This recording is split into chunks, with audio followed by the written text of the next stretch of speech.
If you have opened this video, then please don't skip or don't ignore. Let me teach you heart blocks and ECG in just 3 minutes. Hi, I am Dr. Seva. Firstly, let's understand normal conduction system of heart.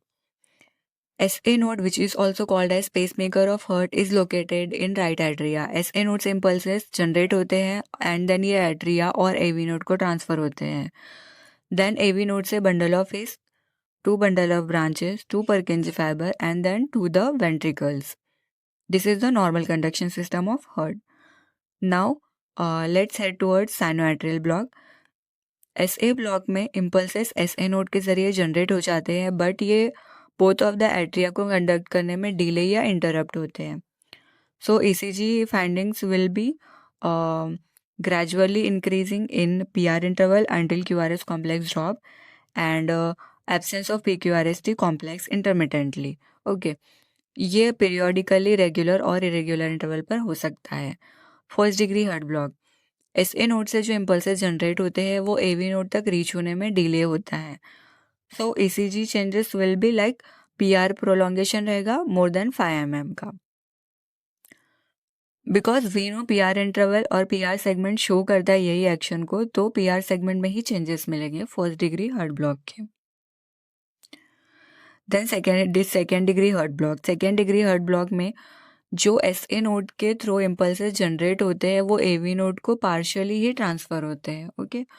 So ECG findings will be like gradually prolongation of PR interval and इसमें AV conduction का 4:3 का ratio देखने मिलेगा. Like 4 P wave रहेंगे तो 3 QRS complex रहेंगे.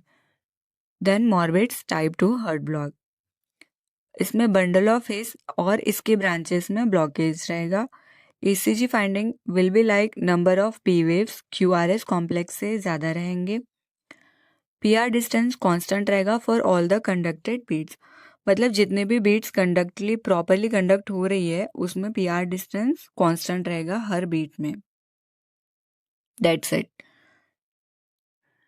Third degree heart block और complete heart block. इसमें एट्रिया से जो इम्पल्स SA नोड से जो इम्पल्स जनरेट हो रहे हैं वो AV नोड तक कंप्लीटली ब्लॉक हो जाते हैं. सुप्रावेंटिकुलर इम्पल्सेस कंप्लीटली ब्लॉक हो जाते हैं. तो हार्ट में 2 पेसमेकर बन जाते हैं.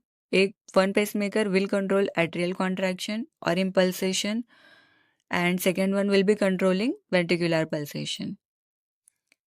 फर्स्ट डिग्री में डिले हो रहा था, सेकेंड में पार्शियली ट्रांसफर होगा, थर्ड में कंप्लीटली ब्लॉक होंगे signals.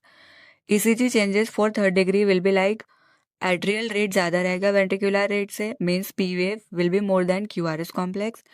Changing PR interval, P wave to P wave distance and R wave to R wave distance will be constant. P wave और QRS complex का कोई फिक्स रेशियो नहीं रहेगा. Thank you for watching. We will be back in very short span with another topic. Thank you once again.